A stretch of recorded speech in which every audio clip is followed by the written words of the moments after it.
c'est carrément. Dieu est ici, sur ma qui veut être connu.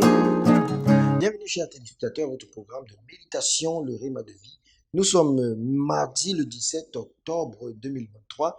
Nous sommes avec le docteur Lizzie Johnson Suleiman et la lecture de la Bible aujourd'hui. Nous lisons le livre d'Ézéchiel, le chapitre 43 au chapitre 45. Et le thème de cette méditation, c'est la troisième partie du message qui dit « Utilise bien ta langue ». Le texte dit « La mort et la vie sont au pouvoir de la langue. Quiconque l'aime en mangera les fruits. » Proverbe chapitre 18, le verset 21. Proverbe chapitre 4, le verset 23 nous donne ce conseil. Garde ton cœur plus que toute autre chose, car de lui viennent les sources de la vie.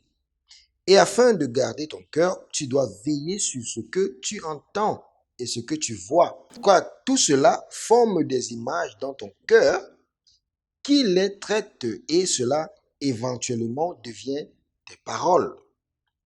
Car c'est de l'abondance du cœur que la bouche parle. Matthieu chapitre 12, la partie B du verset 34.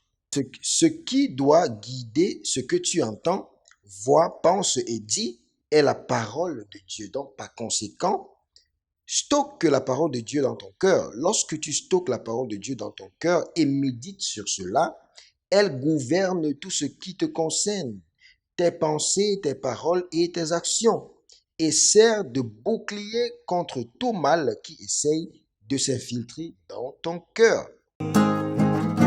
C'est carrément.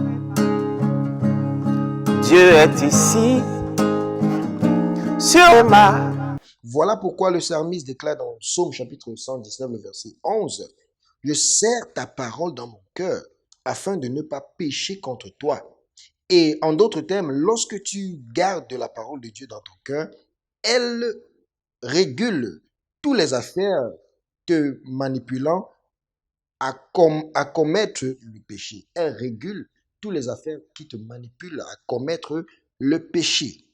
Elle booste ton amour pour la justice dans ton cœur et pour la haine du péché. Et une autre chose que tu dois faire pour te permettre de bien parler et de veiller sur tes associations, ceux avec qui tu fais compagnie peuvent influencer aussi ton langage. 1 Corinthiens, le chapitre 15, le verset 33, déclare « Ne vous y trompez pas, les mauvaises compagnies corrompent les bonnes mœurs. Quiconque ne parle pas en accord avec la parole de Dieu ne doit point être ton ami. » Quand tu te mélanges avec de telles personnes, tu vas éventuellement causer leur même langage. Éloigne-toi alors et coupe les liens avec eux. Bien aimé, c'est un conseil intense et fort, surtout dans cette génération, donné par la mère dynamique, le docteur Lizzie Johnson Suleiman. Donc prions.